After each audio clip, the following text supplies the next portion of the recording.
Hello students, ਮੈਂ ਖੁਸ਼ੀ ਸ਼ਰਮਾ ਆਪ ਸਭ ਦਾ ਸਵਾਗਤ ਕਰਦੀ ਹਾਂ ਅੱਜ ਦੇ ਨਵੇਂ ਵੀਡੀਓ ਦੇ ਵਿੱਚ। ਸਟੂਡੈਂਟਸ, ਆਪਾਂ ਆਪਣੇ ਚੈਨਲ ਦੇ ਵਿੱਚ ਆਂਗਨਵਾੜੀ ਸੁਪਰਵਾਈਜ਼ਰ ਐਗਜ਼ਾਮ ਦੀ ਤਿਆਰੀ ਕਰਵਾ ਰਹੇ ਹਾਂ ਤੇ ਅੱਜ ਤੋਂ ਆਪਾਂ ਇੰਡੀਅਨ ਜੀਕੇ ਦੀ ਸੀਰੀਜ਼ ਜੋ ਹੈ ਸ਼ੁਰੂ ਕੀਤੀ ਹੈ। ਟੌਪਿਕ ਵਾਈਜ਼ ਜਿੰਨੇ ਵੀ ਟੌਪਿਕ ਨੇ ਸਿਲੇਬਸ ਦੇ ਅਕੋਰਡਿੰਗਲੀ ਉਹ ਸਾਰੇ ਕਰਵਾਏ ਜਾਣਗੇ ਤੇ ਸ਼ੁਰੂ ਕਰ ਲੈਂਦੇ ਹਾਂ। ਅੱਜ ਦਾ ਵੀਡੀਓ ਜੋ ਹੈ ਉਹ 1857 ਦਾ ਜਿਹੜਾ ਵਿਦਰੋਹ ਹੋਇਆ ਸੀਗਾ, ਜਿਹੜੇ ਵੀ ਨੈਸ਼ਨਲ ਮੂਵਮੈਂਟ ਹੋਏ ਸੀ ਆਜ਼ਾਦੀ ਵਾਸਤੇ, ਉਹਨਾਂ ਦੇ ਨਾਲ ਰਿਲੇਟਡ ਸਭ ਤੋਂ ਪਹਿਲਾਂ ਆਪਾਂ ਟੌਪਿਕ ਸ਼ੁਰੂ ਕਰ ਰਹੇ ਹਾਂ। ਸ਼ੁਰੂ ਕਰ ਲੈਂਦੇ ਹਾਂ ਅੱਜ ਦੀ ਵੀਡੀਓ। 1857 ਦੇ ਵਿਦਰੋਹ ਦੀਆਂ ਜੜ੍ਹਾਂ ਅੰਦਰ ਪਈਆਂ ਸਨ। ਜਿਹੜੀਆਂ 1857 ਦਾ ਜਿਹੜਾ ਵਿਦਰੋਹ ਹੋਇਆ ਸੀ ਉਹਦਾ ਮੇਨ ਕਾਰਨ ਕੀ ਸੀ? ਖੁੱਲ੍ਹੇ ਤੌਰ 'ਤੇ ਭੇਦਭਾਵ ਵਾਲੀਆਂ ਨੀਤੀਆਂ ਜੋ ਕਿ ਬ੍ਰਿਟਿਸ਼ ਦੁਆਰਾ ਅਪਣਾਈਆਂ ਜਾ ਰਹੀਆਂ ਸੀ, ਡਿਸਕ੍ਰਿਮੀਨੇਸ਼ਨ ਕੀਤਾ ਜਾਂਦਾ ਸੀ, ਸ਼ੋਸ਼ਣ ਕਰਨ ਵਾਲੀਆਂ ਲੈਂਡ ਰੈਵਨਿਊ ਨੀਤੀਆਂ, ਜੋ ਵੀ ਜ਼ਿਮੀਂਦਾਰ ਜਾਂ ਕਿਸਾਨ ਸੀ ਇਹਨਾਂ ਦਾ ਸ਼ੋਸ਼ਣ ਕੀਤਾ ਜਾਂਦਾ ਸੀ, ਗਾਂ ਅਤੇ ਸੂਅਰ ਦੀ ਚਮੜੀ ਦੇ ਕਾਰਤੂਸ ਬਣਾਏ ਜਾਂਦੇ ਸੀ, ਜਾਂ ਉਪਰੋਕਤ ਸਾਰੇ। ਦੇਖਿਆ ਜਾਵੇ ਤਾਂ ਇਹ ਸਾਰੇ ਹੀ ਜਿੰਨੇ ਵੀ ਆਪਸ਼ਨ ਨੇ ਸਾਰੇ ਸਹੀ ਨੇ। ਇਹ ਸਾਰੇ ਕਾਰਨ ਸੀ 1857 ਦੇ ਵਿਦਰੋਹ ਦੇ, ਇਸ ਲਈ ਦਾ ਆਨਸਰ ਹੈ ਆਪਸ਼ਨ ਨੰਬਰ ਡੀ, ਉਪਰੋਕਤ ਸਾਰੇ। 1857 ਦੇ ਵਿਦਰੋਹ ਦੇ ਸਾਰੇ ਹੀ ਕਾਰਨ ਸੀਗੇ। 1857 ਦੇ ਵਿਦਰੋਹ ਦੁਆਰਾ ਸ਼ੁਰੂ ਕੀਤਾ ਗਿਆ ਸੀ। ਜਿਹੜਾ ਕਹਿੰਦੇ 1857 ਦਾ ਵਿਦਰੋਹ ਕਿਸ ਦੁਆਰਾ ਸ਼ੁਰੂ ਕੀਤਾ ਗਿਆ ਸੀ? ਇੱਕ ਸਿਪਾਹੀ ਦੁਆਰਾ ਕੀਤਾ ਗਿਆ ਸੀ, ਜ਼ਿਮੀਂਦਾਰ ਦੁਆਰਾ, ਕਿਸਾਨ ਦੁਆਰਾ, ਬੂਟੇ ਲਾਉਣ ਵਾਲੇ ਕਾਮੇ ਦੁਆਰਾ। ਤੇ ਜਿਹੜਾ 1857 ਦਾ ਵਿਦਰੋਹ ਹੈ ਸਭ ਤੋਂ ਪਹਿਲਾਂ ਇੱਕ ਸਿਪਾਹੀ ਦੁਆਰਾ ਸ਼ੁਰੂ ਕੀਤਾ ਗਿਆ ਸੀਗਾ, ਇਸ ਲਈ ਕੁਐਸਚਨ ਨੰਬਰ 2 ਦਾ ਸਹੀ ਆਨਸਰ ਹੈ ਆਪਸ਼ਨ ਨੰਬਰ ਏ, ਸਿਪਾਹੀ। ਕੁਐਸਚਨ ਨੰਬਰ 3, 1857 ਦੇ ਵਿਦਰੋਹ ਦੀ ਸ਼ੁਰੂਆਤ ਡੈਸ਼ ਵਿੱਚ ਹੋਈ ਸੀ। 1857 ਦਾ ਵਿਦਰੋਹ ਕਿੱਧਰ ਸ਼ੁਰੂ ਹੋਇਆ ਸੀ? ਮੇਰਠ ਵਿੱਚ, ਪਲਾਸੇ ਵਿੱਚ, ਮਦਰਾਸ ਵਿੱਚ ਜਾਂ ਬੰਬਈ ਦੇ ਵਿੱਚ? ਤੇ 1857 ਦਾ ਵਿਦਰੋਹ ਜੋ ਹੈ ਉਹ ਮੇਰਠ ਦੇ ਵਿੱਚ ਸ਼ੁਰੂ ਹੋਇਆ ਸੀ। ਕੁਐਸਚਨ ਨੰਬਰ 3 ਦਾ ਸਹੀ ਆਨਸਰ ਹੈ ਆਪਸ਼ਨ ਨੰਬਰ ਏ, ਮੇਰਠ। 1857 ਦੇ ਵਿਦਰੋਹ ਦਾ ਇੱਕ ਪ੍ਰਭਾਵ ਇਹ ਸੀ। ਕੀ ਪ੍ਰਭਾਵ ਪਿਆ 1857 ਦੇ ਵਿਦਰੋਹ ਦਾ? ਭਾਰਤ ਵਿੱਚ ਵਿਦਰੋਹ ਦੀ ਭਾਵਨਾ ਨੂੰ ਕੁਚਲ ਦਿੱਤਾ ਗਿਆ ਸੀ। ਅੰਗਰੇਜ਼ ਪੂਰੀ ਤਰ੍ਹਾਂ ਨਿਰਾਸ਼ ਹੋ ਗਏ ਸਨ। ਅੰਗਰੇਜ਼ਾਂ ਨੇ ਆਪਣੀਆਂ ਦਮਨਕਾਰੀਆਂ ਨੀਤੀਆਂ ਨੂੰ ਤਿਆਗ ਦਿੱਤਾ। ਹਿੰਦੂਆਂ ਅਤੇ ਮੁਸਲਮਾਨ ਵਿਚਕਾਰ ਏਕਤਾ ਕਾਇਮ ਕੀਤੀ ਗਈ। ਕੀ ਹੋਇਆ ਸੀਗਾ ਕਿ ਭਾਰਤ ਦੇ ਵਿੱਚ ਜਿਹੜਾ ਵਿਦਰੋਹ ਹੋਇਆ ਸੀ ਉਹਦੀ ਭਾਵਨਾ ਨੂੰ ਕੁਚਲ ਦਿੱਤਾ ਗਿਆ ਸੀ? ਨਹੀਂ ਕੁਚਲਿਆ ਸੀ। ਅੰਗਰੇਜ਼ ਨਿਰਾਸ਼ ਵੀ ਨਹੀਂ ਹੋਏ ਸੀ। ਅੰਗਰੇਜ਼ਾਂ ਨੇ ਆਪਣੀਆਂ ਨੀਤੀਆਂ ਦਾ ਤਿਆਗ ਵੀ ਨਹੀਂ ਕੀਤਾ ਸੀ, ਪਰ ਹਿੰਦੂਆਂ ਅਤੇ ਮੁਸਲਮਾਨਾਂ ਦੇ ਵਿਚਕਾਰ ਜੋ ਹੈ ਏਕਤਾ ਕਾਇਮ ਹੋ ਗਈ ਸੀ। ਇਹ ਸੀ ਪ੍ਰਭਾਵ 1857 ਈਸਵੀ ਦੇ ਵਿਦਰੋਹ ਦਾ। 4 ਦਾ ਆਨਸਰ ਹੈ ਡੀ। 1857 ਦੀ ਬਗਾਵਤ ਮੁੱਖ ਤੌਰ 'ਤੇ ਫੇਲ ਹੋ ਗਈ ਸੀ ਕਿਉਂਕਿ 1857 ਦੀ ਜੋ ਬਗਾਵਤ ਸੀ ਉਹਨੂੰ ਇਨੀਸ਼ੀਅਲ ਤੌਰ 'ਤੇ ਥੋੜ੍ਹੀ ਸਕਸੈਸ ਵੀ ਮਿਲੀ ਸੀ, ਪਰ ਇਹ ਜਿਹੜੀ ਸੀ ਫੇਲ ਹੋ ਗਈ ਸੀ ਬਾਅਦ ਵਿੱਚ ਜਾ ਕੇ। ਇਹਦਾ ਕਾਰਨ ਕੀ ਸੀਗਾ? ਬ੍ਰਿਟਿਸ਼ ਸਾਮਰਾਜ ਦੇ ਉੱਤਮ ਸਰੋਤਾਂ ਦੇ ਕਾਰਨ। ਬ੍ਰਿਟਿਸ਼ ਸਾਮਰਾਜ ਦੇ ਸਰੋਤ ਬਹੁਤ ਵਧੀਆ ਸੀ। ਇਹ ਮਾੜੀ ਢੰਗ ਨਾਲ ਸੰਗਠਿਤ ਸੀ। ਬਾਗੀਆਂ ਦਾ ਕੋਈ ਸਾਂਝਾ ਆਦਰਸ਼ ਨਹੀਂ ਸੀ। ਇਸ ਵਿੱਚ ਰਾਸ਼ਟਰਵਾਦੀ ਭਾਵਨਾ ਬਹੁਤ ਘੱਟ ਸੀ। ਇਹ ਸਥਾਨਕ ਸੀਮਤ ਅਤੇ ਖਿੰਡੇ ਹੋਏ ਸੀ। ਇਹਦਾ ਜਿਹੜਾ ਮੇਨ ਕਾਰਨ ਇਹ ਸੀਗਾ ਕਿ ਇਹ ਜਿਹੜੀ ਸੀ ਮਾੜੀ ਢੰਗ ਨਾਲ ਸੰਗਠਿਤ ਸੀ ਅਤੇ ਬਾਗੀਆਂ ਦਾ ਕੋਈ ਸਾਂਝਾ ਆਦਰਸ਼ ਨਹੀਂ ਸੀ। ਮਤਲਬ ਕੋਈ ਇੱਕ ਅਜਿਹਾ ਬੰਦਾ ਨਹੀਂ ਸੀ ਜਿਹਦੇ ਅੰਡਰ ਇਹ ਸਾਰੇ ਜਿੰਨੇ ਵੀ ਵਿਦਰੋਹੀ ਸੀ ਉਹ ਚੱਲ ਰਹੇ ਹੋਣ, ਜਾਂ ਬਾਗੀ ਕਿਸੇ ਸਾਂਝੇ ਆਦਰਸ਼ ਦੇ ਹੇਠਾਂ ਨਹੀਂ ਸੀ। ਸਾਰੇ ਅਲੱਗ-ਅਲੱਗ ਸੀਗੇ, ਮਤਲਬ ਸੰਗਠਿਤ ਨਹੀਂ ਸੀ, ਆਰਗੇਨਾਈਜ਼ ਨਹੀਂ ਸੀ ਚੰਗੀ ਤਰ੍ਹਾਂ ਨਾ। ਇਸ ਲਈ 1857 ਦੀ ਜਿਹੜੀ ਬਗਾਵਤ ਸੀ ਉਹ ਫੇਲ ਹੋ ਗਈ ਸੀ।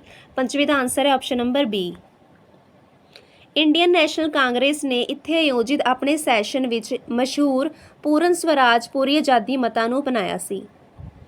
ਜਿਹੜੇ ਇੰਡੀਅਨ ਨੈਸ਼ਨਲ ਕਾਂਗਰਸ ਦੇ ਸਦੱਸਿਆ ਸੀਗੇ ਉਹਨਾਂ ਨੇ ਇੱਕ ਮਸ਼ਹੂਰ ਮਤਾ ਜਿਹੜਾ ਸੀਗਾ ਅਪਣਾਇਆ ਸੀ, ਜਿਹਦਾ ਨਾਮ ਸੀ ਪੂਰਨ ਸਵਰਾਜ। ਪੂਰਨ ਸਵਰਾਜ, ਜਿਹਨੂੰ ਕਿ ਪੂਰੀ ਆਜ਼ਾਦੀ ਕਿਹਾ ਜਾਂਦਾ ਹੈ। ਇਹ ਮਤਾ ਕਿੱਥੇ ਅਪਣਾਇਆ ਗਿਆ ਸੀ? ਕਰਾਚੀ ਵਿੱਚ, ਇਲਾਹਾਬਾਦ 'ਚ, ਲਾਹੌਰ 'ਚ ਜਾਂ ਕਲਕੱਤਾ 'ਚ? ਕੁਐਸਚਨ ਨੰਬਰ 6 ਦਾ ਸਹੀ ਆਨਸਰ ਹੈ ਆਪਸ਼ਨ ਨੰਬਰ ਸੀ, ਲਾਹੌਰ। ਵਿਕਲਪ ਸੀ। ਇੰਡੀਅਨ ਨੈਸ਼ਨਲ ਕਾਂਗਰਸ ਦੁਆਰਾ ਜਿਹੜਾ ਪੂਰਨ ਸਵਰਾਜ ਦਾ ਮਤਾ ਸੀ ਲਾਹੌਰ ਦੇ ਵਿੱਚ ਅਪਣਾਇਆ ਗਿਆ ਸੀ। Option number C is the right answer. ਕਿਸ ਨੇ ਕਿਹਾ ਕਿ ਇੰਡੀਅਨ ਨੈਸ਼ਨਲ ਕਾਂਗਰਸ ਇੱਕ ਭੀਖ ਮੰਗਣ ਵਾਲੀ ਸੰਸਥਾ ਹੈ? ਸਟਾਰਟਿੰਗ ਦੇ ਵਿੱਚ ਕਿਸੇ ਨੇ ਆਹ ਚੀਜ਼ ਕਹੀ ਸੀ ਕਿ ਜਿਹੜੀ ਇੰਡੀਅਨ ਨੈਸ਼ਨਲ ਕਾਂਗਰਸ ਹੈ ਇੱਕ ਭੀਖ ਮੰਗਣ ਵਾਲੀ ਸੰਸਥਾ ਹੈ। ਮਹਾਤਮਾ ਗਾਂਧੀ, ਬਿਪਿਨ ਚੰਦਰ ਪਾਲ, ਬਾਲ ਗੰਗਾਧਰ ਤਿਲਕ ਜਾਂ ਅਰਬਿੰਦੋ ਘੋਸ਼? ਤਾਂ ਇਹ ਜਿਹੜਾ ਡਾਇਲੋਗ ਸੀਗਾ ਇਹ ਅਰਬਿੰਦੋ ਘੋਸ਼ ਦਾ ਸੀ। ਅਰਬਿੰਦੋ ਘੋਸ਼ ਨੇ ਕਿਹਾ ਸੀ ਕਿ ਇੰਡੀਅਨ ਨੈਸ਼ਨਲ ਕਾਂਗਰਸ ਇੱਕ ਭੀਖ ਮੰਗਣ ਵਾਲੀ ਸੰਸਥਾ ਹੈ। ਕੁਐਸਚਨ ਨੰਬਰ 7 ਦਾ ਸਹੀ answer option number D, Aurobindo Ghosh. Gandhi ਦੀ ਗੈਰ ਮੌਜੂਦਗੀ ਵਿੱਚ ਭਾਰਤ ਛੱਡੋ ਅੰਦੋਲਨ ਦੀ ਅਗਵਾਈ ਕੀਤੀ ਗਈ। ਜਦੋਂ ਗਾਂਧੀ ਜੀ ਗੈਰ ਮੌਜੂਦ ਸੀ ਤਾਂ ਉਹਨਾਂ ਦੀ ਗੈਰ ਮੌਜੂਦਗੀ ਦੇ ਵਿੱਚ ਭਾਰਤ ਛੱਡੋ ਅੰਦੋਲਨ क्विट इंडिया मूवमेंट किसने चलाया सी? जवाहर लाल नेहरू ने, सरोजनी नायडू ने, अरुणा आसफ अली या दादा भाई नरोजी ने? ਇਹਦਾ ਸਹੀ ਆਨਸਰ ਹੈ ਆਪਸ਼ਨ ਨੰਬਰ ਸੀ, ਅਰੁਣਾ ਆਸਫ ਅਲੀ ਦੁਆਰਾ ਇਹ ਜਿਹੜਾ ਅੰਦੋਲਨ ਸੀ ਇਹ ਚਲਾਇਆ ਗਿਆ ਸੀ ਗਾਂਧੀ ਜੀ ਦੀ ਗੈਰ ਮੌਜੂਦਗੀ ਦੇ ਵਿੱਚ। 8 ਦਾ ਸਹੀ ਆਨਸਰ ਹੈ ਆਪਸ਼ਨ ਨੰਬਰ ਸੀ। ਮੋਹਨਦਾਸ ਕਰਮਚੰਦ ਗਾਂਧੀ ਦੁਆਰਾ ਭਾਰਤ ਛੱਡੋ ਅੰਦੋਲਨ ਕਦੋਂ ਸ਼ੁਰੂ ਕੀਤਾ ਗਿਆ ਸੀ? ਬਹੁਤ ਹੀ ਜ਼ਿਆਦਾ ਈਜ਼ੀ ਕੁਐਸਚਨ ਹੈ ਤੇ ਬਹੁਤ ਹੀ ਜ਼ਿਆਦਾ ਵਾਰ ਐਗਜ਼ਾਮਸ ਦੇ ਵਿੱਚ ਰਿਪੀਟ ਵੀ ਹੁੰਦਾ ਹੈ ਕਿ ਭਾਰਤ ਛੱਡੋ ਅੰਦੋਲਨ ਕਦੋਂ ਸ਼ੁਰੂ ਕੀਤਾ ਗਿਆ ਸੀਗਾ। ਕੁਐਸਚਨ ਨੰਬਰ 9 ਦਾ ਸਹੀ ਆਨਸਰ ਹੈ ਆਪਸ਼ਨ ਨੰਬਰ ਸੀ 1942। 1942 ਦੇ ਵਿੱਚ ਭਾਰਤ ਛੱਡੋ ਅੰਦੋਲਨ ਜੋ ਹੈ ਉਹ ਸ਼ੁਰੂ ਕੀਤਾ ਗਿਆ ਸੀ। ਸਿਵਲ ਨਾਫਰਮਾਨੀ ਸਿਵਲ ਡਿਸਓਬੀਡੀਐਂਸ ਅੰਦੋਲਨ ਦੀ ਅਸਫਲਤਾ ਤੋਂ ਬਾਅਦ ਮਹਾਤਮਾ ਗਾਂਧੀ ਨੇ ਇਸ 'ਤੇ ਜ਼ੋਰ ਦਿੱਤਾ। ਜਿਹੜਾ ਇੱਕ ਅੰਦੋਲਨ ਚਲਾਇਆ ਗਿਆ ਸੀ ਸਿਵਲ ਡਿਸਓਬੀਡੀਐਂਸ ਸਿਵਲ ਨਾਫਰਮਾਨੀ, ਇਹ ਅੰਦੋਲਨ ਵੀ ਅਸਫਲ ਹੋ ਗਿਆ ਸੀ। ਇਸ ਤੋਂ ਬਾਅਦ ਗਾਂਧੀ ਜੀ ਨੇ ਕਿਸ 'ਤੇ ਜ਼ੋਰ ਦਿੱਤਾ? ਅੰਗਰੇਜ਼ਾਂ ਨਾਲ ਸਮਝੌਤਾ ਕਰ ਲਿਆ, ਹਿੰਸਾ ਦੀ ਸੀਮਿਤ ਵਰਤੋਂ ਕੀਤੀ, ਰਚਨਾਤਮਕ ਪ੍ਰੋਗਰਾਮ ਬਣਾਏ ਗਏ ਜਾਂ ਉਪਰੋਕਤ ਵਿੱਚੋਂ ਕੋਈ ਨਹੀਂ? ਤਾਂ ਜਿਹੜਾ ਸੀ ਰਚਨਾਤਮਕ ਪ੍ਰੋਗਰਾਮ ਗਾਂਧੀ ਜੀ ਦੁਆਰਾ ਬਣਾਇਆ ਗਿਆ ਤੇ ਰਚਨਾਤਮਕ ਪ੍ਰੋਗਰਾਮ 'ਚ ਜ਼ੋਰ ਦਿੱਤਾ ਗਿਆ। ਜਦੋਂ ਸਿਵਲ ਡਿਸਓਬੀਡੀਐਂਸ ਜਿਹੜਾ ਅੰਦੋਲਨ ਸੀ ਅਸਫਲ ਹੋ ਗਿਆ ਉਸ ਤੋਂ ਬਾਅਦ। ਹੋ ਰਹੀ ਬੇਇਨਸਾਫੀ ਦੇ ਵਿਰੋਧ ਵਿੱਚ ਖਿਲਾਫਤ ਲਹਿਰ ਚਲਾਈ। ਕਿੱਧਰ ਬੇਇਨਸਾਫੀ ਹੋ ਰਹੀ ਸੀ ਜਿਹਦੇ ਵਿਰੋਧ ਦੇ ਵਿੱਚ ਖਿਲਾਫਤ ਲਹਿਰ ਚਲਾਉਣੀ ਪਈ ਸੀ? ਰਸ਼ੀਆ ਦੇ ਵਿੱਚ, ਤੁਰਕੀ ਦੇ ਵਿੱਚ, ਅਰਬ ਦੇ ਵਿੱਚ ਜਾਂ ਮਿਸਰ ਦੇ ਵਿੱਚ? ਇਹਦਾ ਸਹੀ ਆਨਸਰ ਹੈ ਆਪਸ਼ਨ ਨੰਬਰ ਬੀ ਤੁਰਕੀ। ਤੁਰਕੀ ਦੇ ਵਿੱਚ ਜਿਹੜੀ ਬੇਇਨਸਾਫੀ ਹੋ ਰਹੀ ਸੀ ਉਹਦੇ ਵਿਰੋਧ ਦੇ ਵਿੱਚ ਖਿਲਾਫਤ ਲਹਿਰ ਜੋ ਹੈ ਉਹ ਚਲਾਈ ਗਈ ਸੀ। ਮਹਾਤਮਾ ਗਾਂਧੀ ਅਤੇ ਇੰਡੀਅਨ ਨੈਸ਼ਨਲ ਕਾਂਗਰਸ ਦੀ ਅਗਵਾਈ ਹੇਠ ਅਸਹਿਯੋਗ ਅੰਦੋਲਨ ਨੂੰ ਕਦੋਂ ਗਤੀ ਮਿਲੀ? ਅਸਹਿਯੋਗ ਅੰਦੋਲਨ ਨੂੰ ਗਤੀ ਮਿਲੀ ਵਿਕਲਪ ਏ 1920 1922 ਦੇ ਵਿੱਚ। ਇੰਪੋਰਟੈਂਟ ਕੁਐਸਚਨ ਹੈ ਤੇ ਯਾਦ ਜ਼ਰੂਰ ਕਰੋ ਤੁਸੀਂ ਇਹ ਵਾਲੇ ਕੁਐਸਚਨ ਨੂੰ ਕਿ ਮਹਾਤਮਾ ਗਾਂਧੀ ਅਤੇ ਇੰਡੀਅਨ ਨੈਸ਼ਨਲ ਕਾਂਗਰਸ ਦੀ ਅਗਵਾਈ ਹੇਠ ਅਸਹਿਯੋਗ ਅੰਦੋਲਨ ਨੂੰ ਕਦੋਂ ਗਤੀ ਮਿਲੀ? ਅਸਹਿਯੋਗ ਅੰਦੋਲਨ ਨੂੰ 1920 1922 ਦੇ ਦੌਰਾਨ ਜੋ ਹੈ ਗਤੀ ਮਿਲੀ।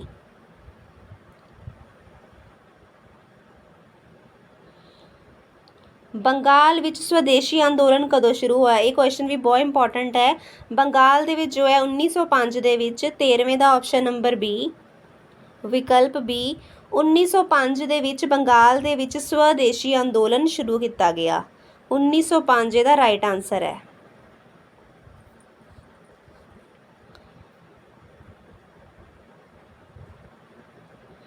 ਕਹਿੰਦੇ ਸਵਦੇਸ਼ੀ ਅੰਦੋਲਨ 1905 ਵਿੱਚ ਭਾਰਤ ਦੇ ਵਾਇਸਰਾਏ ਲਾਰਡ ਕਰਜ਼ਨ ਦੁਆਰਾ ਬੰਗਾਲ ਦੀ ਵੰਡ ਨਾਲ ਸ਼ੁਰੂ ਹੋਇਆ 1911 ਤੱਕ ਜਾਰੀ ਰਿਹਾ। ਇਹ ਪੂਰਵ ਗਾਂਧੀ ਅੰਦੋਲਨ ਵਿੱਚ ਸਭ ਤੋਂ ਸਫਲ ਅੰਦੋਲਨ ਸੀ। ਇਸ ਦੇ ਮੁੱਖ ਆਰਕੀਟੈਕਟ ਅਰਬਿੰਦੋ ਘੋਸ਼, ਲੋਕਮਾਨਯ ਬਾਲ ਗੰਗਾਧਰ ਤਿਲਕ, ਵਿਪਨ ਚੰਦਰ ਪਾਲ ਤੇ ਲਾਲਾ ਲਾਜਪਤ ਰਾਏ ਸਨ। ਤੇ ਤੁਸੀਂ ਯਾਦ ਰੱਖਣਾ ਹੈ ਕਿ ਬੰਗਾਲ ਵਿੱਚ ਸਵਦੇਸ਼ੀ ਅੰਦੋਲਨ ਕਦੋਂ ਸ਼ੁਰੂ ਹੋਇਆ? 1905 ਦੇ ਵਿੱਚ। ਸਵਦੇਸ਼ੀ ਅੰਦੋਲਨ ਲਈ ਚੰਗਿਆੜੀ ਸੀ ਬੰਗਾਲ ਦੀ ਵੰਡ ਦਾ ਫੈਸਲਾ। ਬੰਗਾਲ ਦੀ ਜਿਹੜੀ ਵੰਡ ਦਾ ਫੈਸਲਾ ਹੋਇਆ ਸੀ ਉਹਨਾਂ ਸਵਦੇਸ਼ੀ ਅੰਦੋਲਨ ਨੂੰ ਬਹੁਤ ਹੀ ਜ਼ਿਆਦਾ ਤੇਜ਼ੀ ਮਿਲੀ ਸੀ ਜਾਂ ਚੰਗਿਆੜੀ ਮਿਲੀ ਸੀ। ਬੰਗਾਲ ਦੀ ਵੰਡ ਦਾ ਫੈਸਲਾ ਕਿਹਦਾ ਸੀ? ਫਰਾਂਸੀਸੀਆਂ ਦਾ, ਬ੍ਰਿਟਿਸ਼ ਦਾ, ਡੱਚ ਦਾ ਕਿ ਪੁਰਤਗਾਲੀਆਂ ਦਾ? ਤੇ ਬਹੁਤ ਈਜ਼ੀ ਕੁਐਸਚਨ ਹੈ। ਬ੍ਰਿਟਿਸ਼ ਜਿਹੜਾ ਫੈਸਲਾ ਸੀਗਾ ਬੰਗਾਲ ਦੀ ਵੰਡ ਦਾ ਉਹਦੇ ਕਾਰਨ ਸਵਦੇਸ਼ੀ ਅੰਦੋਲਨ ਨੂੰ ਚੰਗਿਆੜੀ ਮਿਲੀ। ਭਾਰਤੀ ਸੁਤੰਤਰਤਾ ਐਕਟ ਦੇ ਅਨੁਸਾਰ ਪੂਰਬੀ ਬੰਗਾਲ, ਪੱਛਮੀ ਬੰਗਾਲ ਅਤੇ ਅਸਾਮ ਦੀਆਂ ਸੀਮਾਵਾਂ ਦੁਆਰਾ ਨਿਰਧਾਰਿਤ ਕੀਤੀਆਂ ਜਾਣਗੀਆਂ। ਨੈਸ਼ਨਲ ਕਾਂਗਰਸ ਦੁਆਰਾ, ਮੁਸਲਿਮ ਲੀਗ ਦੁਆਰਾ, ਇੱਕ ਸੀਮਾ ਕਮਿਸ਼ਨ ਅਵਾਰਡ ਦੁਆਰਾ, ਉਹਨਾਂ ਸਰਹੱਦੀ ਖੇਤਰਾਂ ਵਿੱਚ ਰਹਿਣ ਵਾਲੇ ਲੋਕਾਂ ਦੁਆਰਾ। ਜਿਹੜੀਆਂ ਸੀਮਾਵਾਂ ਹੈ ਕੌਣ ਨਿਰਧਾਰਿਤ ਕਰੇਗਾ? ਇੱਕ ਸੀਮਾ ਕਮਿਸ਼ਨ। ਇਹਦਾ ਆਨਸਰ ਹੈ ਆਪਸ਼ਨ ਨੰਬਰ ਸੀ ਇੱਕ ਸੀਮਾ ਕਮਿਸ਼ਨ। ਮਹਾਤਮਾ ਗਾਂਧੀ ਨੇ 1930 ਵਿੱਚ ਸਿਵਲ ਨਾਫਰਮਾਨੀ ਅੰਦੋਲਨ ਸ਼ੁਰੂ ਕੀਤਾ ਸੀ। ਜਿਹੜਾ 1930 ਵਿੱਚ ਸਿਵਲ ਡਿਸਓਬੀਡੀਐਂਸ ਮੂਵਮੈਂਟ ਜਿਹਨੂੰ ਕਿਹਾ ਜਾਂਦਾ ਆ ਉਹ 1930 ਦੇ ਵਿੱਚ ਸ਼ੁਰੂ ਕੀਤਾ। ਠੀਕ ਹੈ ਜੀ। ਇਹ ਜਿਹੜਾ ਸੀਗਾ ਇਹ ਕਿੱਧਰੋਂ ਸ਼ੁਰੂ ਕੀਤਾ ਗਿਆ ਸੀਗਾ? ਸਾਬਰਮਤੀ ਆਸ਼ਰਮ ਤੋਂ, ਅਹਿਮਦਾਬਾਦ ਤੋਂ ਕਿ ਪੋਰਬੰਦਰ ਤੋਂ?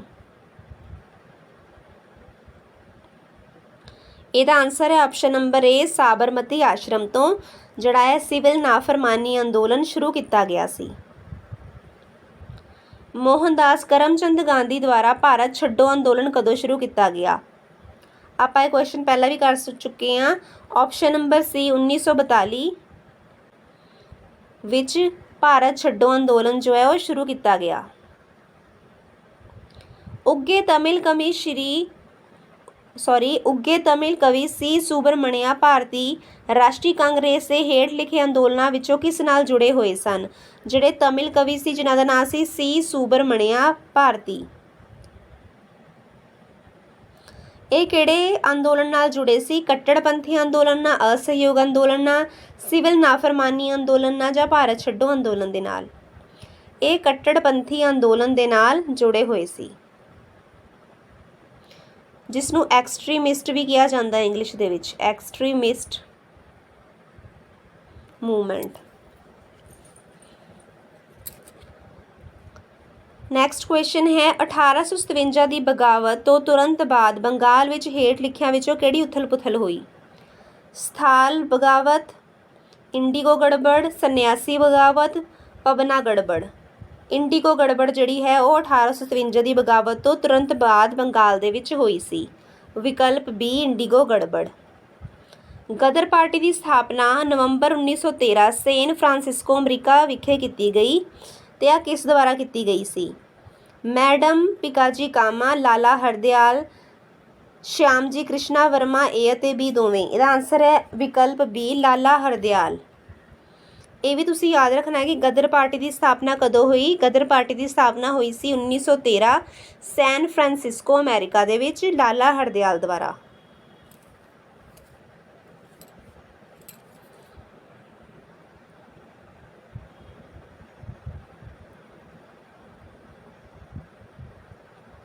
ਨੈਕਸਟ ਕੁਐਸਚਨ ਹੈ ਭਾਰਤੀ ਆਜ਼ਾਦੀ ਦੀ ਜੰਗ 1857 ਦੀ ਕਿਤਾਬ ਦਾ ਲੇਖਕ ਕੌਣ ਸੀ?